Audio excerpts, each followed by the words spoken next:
İki dənə kitab almışam. Gəlin bir yerdə açalım. Bağlıdır belə.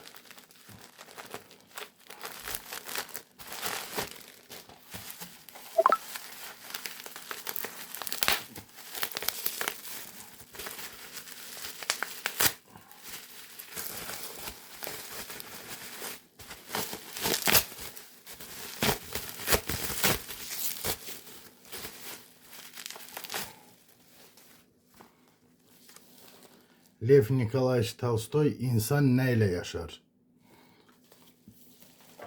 İkinci kitabı da açaq. Bu prozrachildir əslində.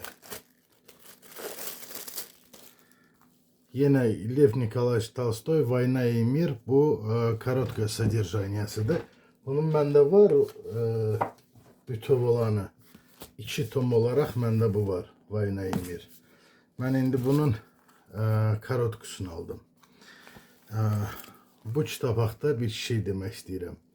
İnsan nə ilə yaşar? Onu mən burada Tolstoy öz fikrincə deyir insan nə ilə yaşar. O sualın cavabına mən öz cavabımı verim.